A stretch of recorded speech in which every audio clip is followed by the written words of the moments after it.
Sri Lankan people struggle, long live! Long live, long live! Janata Raglia, long live! Long live, long live!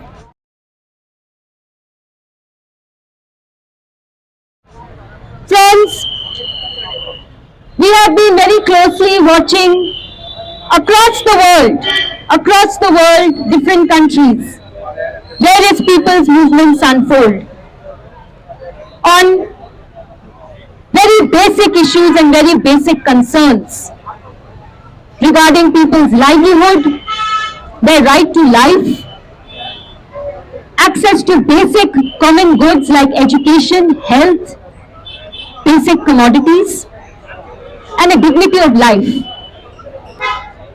For the past year, Sri Lanka has been in the center of many of these mass people's movements. And today, as the common Sri Lankan people struggle against brute state repression, stick to their demands, and strive for a new Sri Lanka, we salute their courage, we salute their effort, and we extend full solidarity to their struggle from India. The Janata Raglia, the people's movement of Sri Lanka, is at an important crossroad where it is deliberating on, deciding, discussing its future strategy. A new Janata Raglia, a new phase of the people's movement is actually being envisaged, and a new possibility arises. Of course, in such a conjuncture, such a moment, the illegitimate Sri Lankan government, the illegitimate Wickremesinghe presidency stands extremely threatened, and hence is devising newer and newer ways to quell the people's movement, to repress it, to stifle the voice of dissent, to stifle the voice of those who demand a new Sri Lanka. Hence, the Janata Raglia started in a big way, challenging at every moment the political and economic elites in Sri Lanka. The movement considers the current government in Sri Lanka as discredited, as illegitimate. It simultaneously, as a movement, has been questioning the parliament, which is working hands in glove with the Wickremesinghe presidency. No one is spared by the Janata Raglia. All empowered have been questioned. All empowered have been questioned as not being true representatives of Sri Lankan citizens. Friends, importantly, the people in Sri Lanka, through their movement, the Janata Raglia, have constantly pressed for, demanded, fought for change, real change. But ironically, what have they got in return? Continuity of the status quo. First, they dislodged the corrupt Gotabaya Rajapaksa presidency, and now they are fighting the new thieves who have taken his place, his government's place. Therefore, the struggles of the Janata Raglia, the people of Sri Lanka, continue even today. Because real change has not come with this change of government in the month of June, July of this year. The people of Sri Lanka see the current government and the corrupt presidency and the corrupt parliament as defending, working in the interest of the property, the wealth, the power of the wealthy in Sri Lanka. While poor people, ordinary people in Sri Lanka continue to struggle to access basic commodities like food, fuel, medicines. Shame! What is happening with respect to government policy, government decisions?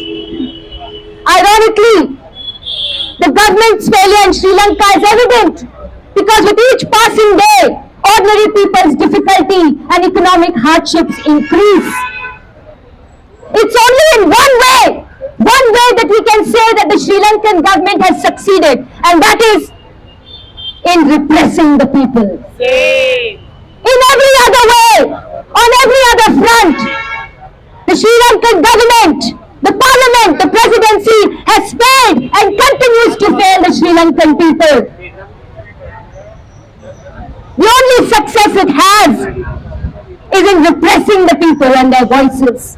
And how does it do so? It does so through more and more cruel and draconic acts that have, as today, sent thousands to prisons. Thousands of Sri Lankan citizens and activists being sent to prison. Same. It has used draconic acts in the amended form, such as the Prevention of Terrorism Act, PTA, and now a newly proposed Bureau of Rehabilitation to quell and suppress the people's movement in Sri Lanka. It is using expanded emergency powers as a state to deny Sri Lankan people the space and their right to raise questions against an illegitimate government that is working in the interests of the wealthy, that is working in the interests of imperialist powers like the IMF and the World Bank. Same.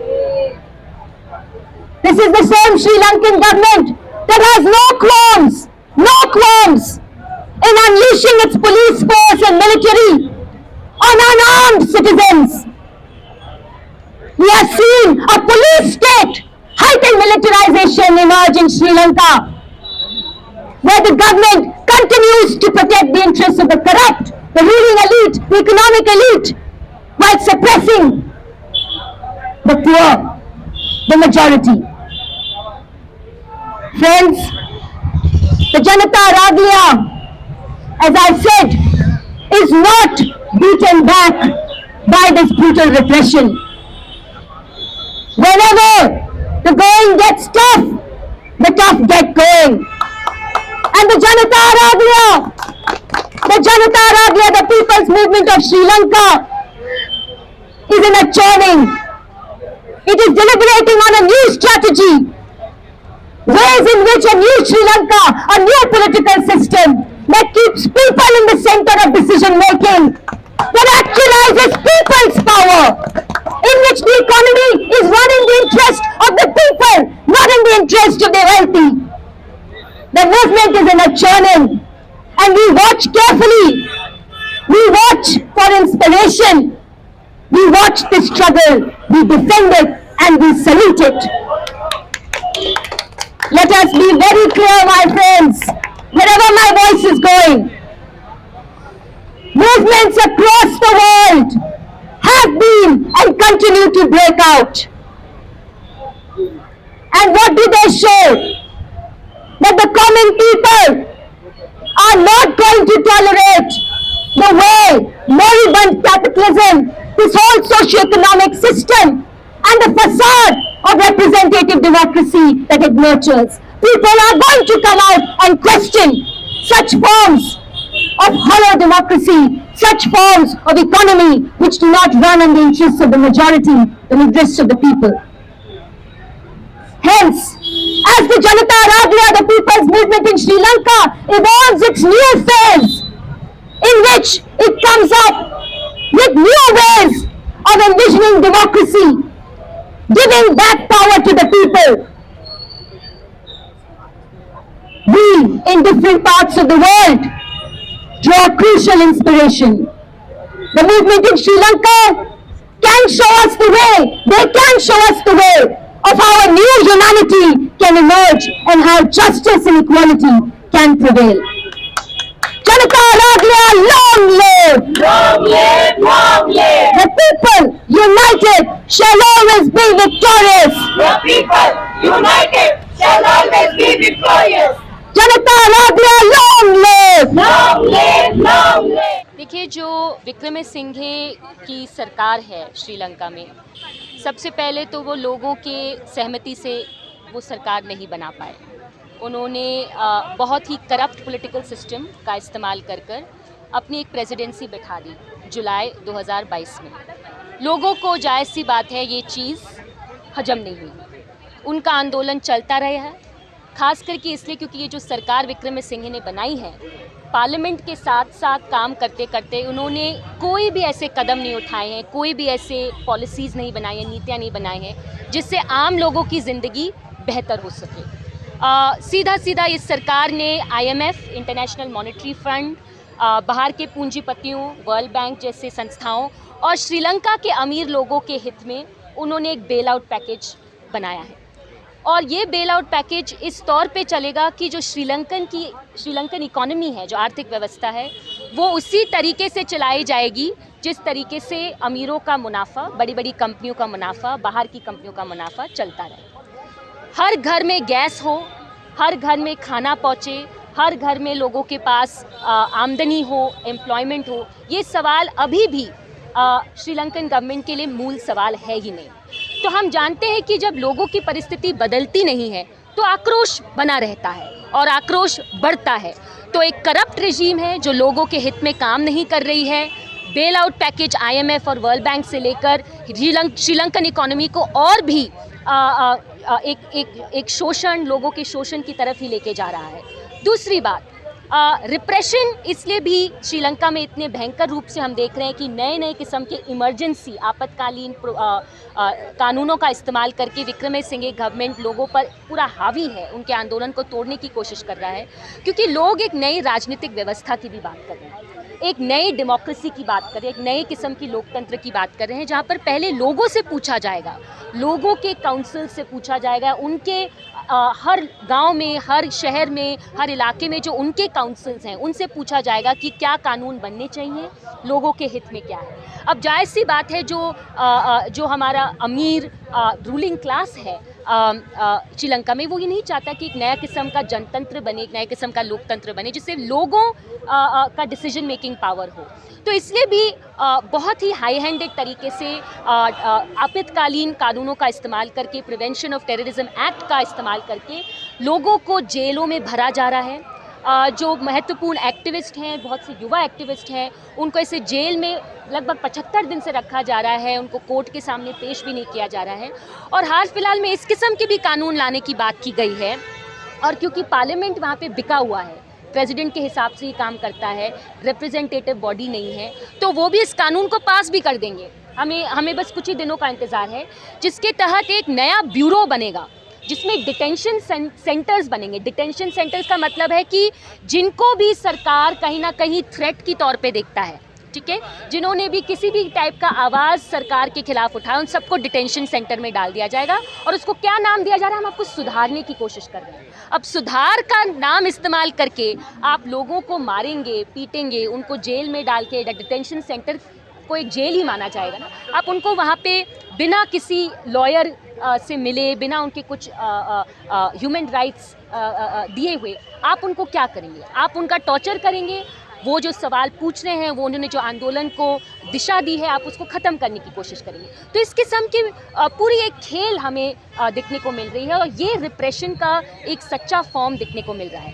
क्या इसका मतलब है कि आंदोलन ख़त्म होने को है? एकदम नहीं।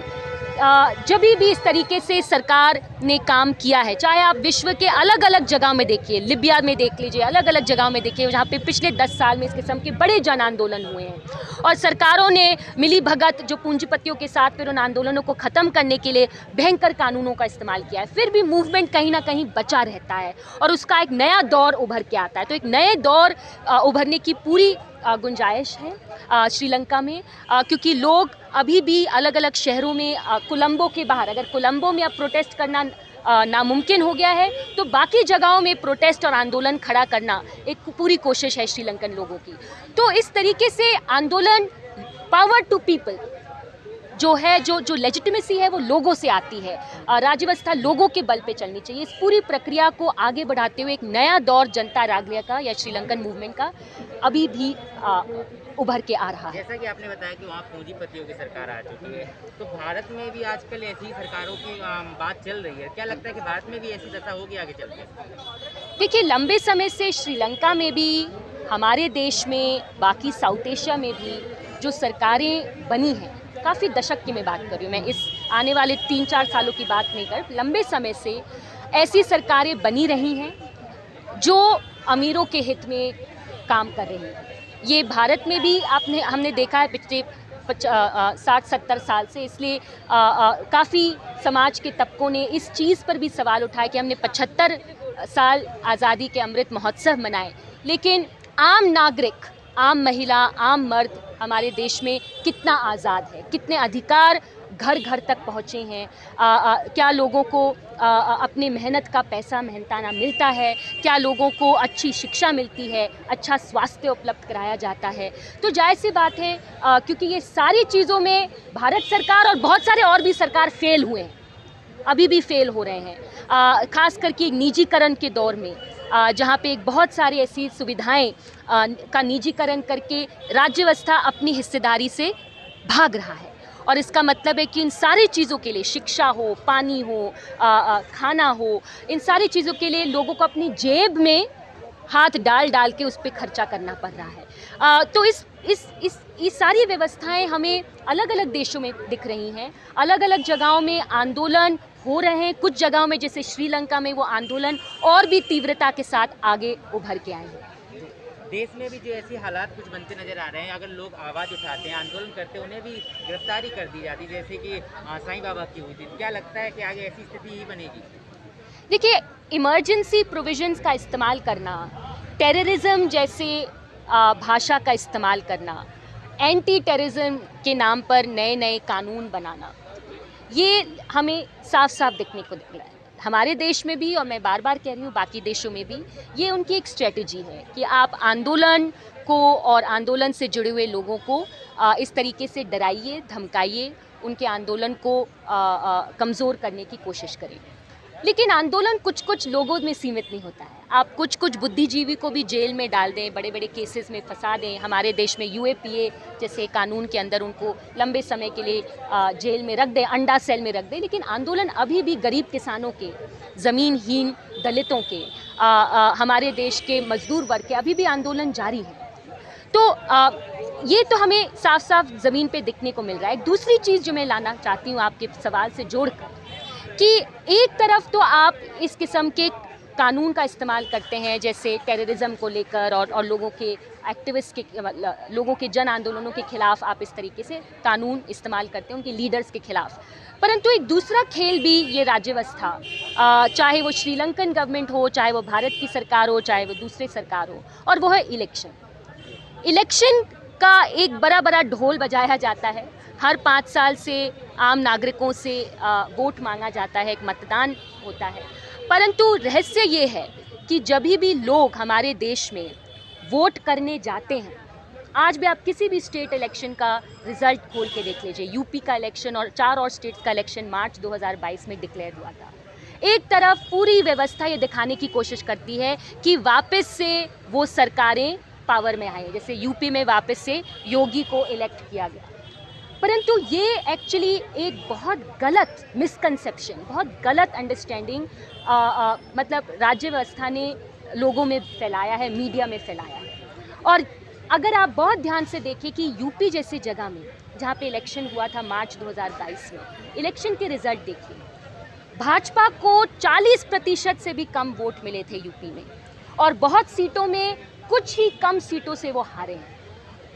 इसका मतलब एक बहुसंख्यक हिस्सा हमारे देश में चीज़ें समझ रहा है, उनको दिख रहा है कि ये राजनीतिक पार्टियां किसके हित में काम कर रही हैं, ये पूरी व्यवस्था किसके हित में काम कर रही है, और वो वोट चाहते हैं बदलाव के लिए, और वोट भी इसी तरीके से देते हैं, परंतु उनको मिलता क्या है?